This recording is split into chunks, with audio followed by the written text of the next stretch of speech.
Trump की army जैसे Venezuela में घुसी और वहां के राष्ट्रपति मादुरो समेत उनकी पत्नी को उठा ले आई।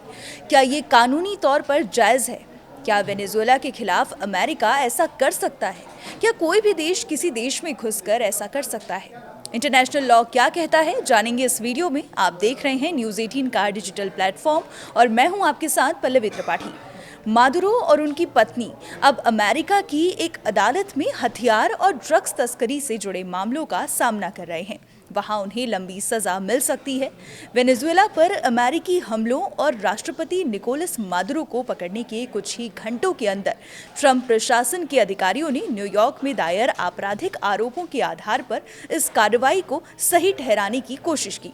इस कदम को घरेलू कानून व्यवस्था से जुड़ा मामला बताया और इसे नार्को टेररिज्म के खिलाफ आत्मरक्षा के रूप में पेश किया गया।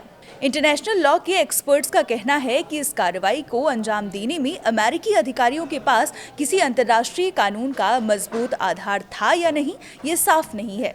ईरान ने अमेरिकी हमले को यूएन चार्टर का स्पष्ट उल्लंघन बताया। क्यूबा ने इसे आतंकवादी हमला कहा है। कोलंबिया ने अंतर्राष्ट्रीय कानून का सम्मान करने की याद दिलाई। वेनेजुएला पर हमले के बाद यूएन चार्टर और अंतर्राष्ट्रीय कानून की याद दिलाई जा रही है। संयुक्त राष्ट्र चार्टर अंतर्राष्ट्रीय शांति और सुरक्षा का आधार है।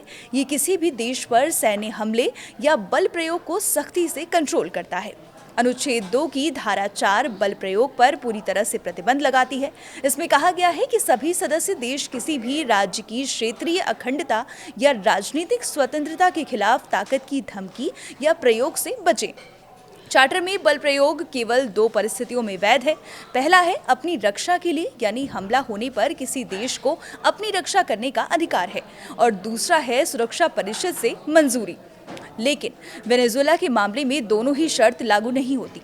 न तो अमेरिका पर वेनेजुएला ने कोई हमला किया है और न ही सुरक्षा परिषद ने किसी प्रस्ताव के जरिए अमेरिकी हमलों को मंजूरी दी है। अमेरिकी हमले के बाद वेनेजुएला ने सुरक्षा परिषद की आपात बैठक बुलाने की मांग की है, लेकिन अमेरिका के पास वीटो पावर है, जिससे उसका कुछ नहीं होगा। इस हमले की निंदा भी नहीं की जा सकेगी। मादुरो को गिरफ्त में लेने के बाद वेनेजुएला पर अमेरिका का कब्जा होना तय माना जा रहा है। वेनेजुएला में अमेरिका समर्थक सरकार बनेगी। ये सरकार मादुरो की तरह अमेरिका के खिलाफ नहीं, बल्कि अमेरिका के साथ काम करेगी। फिलहाल के लिए इतना ही। देखते रहिए न्यूज़ 18।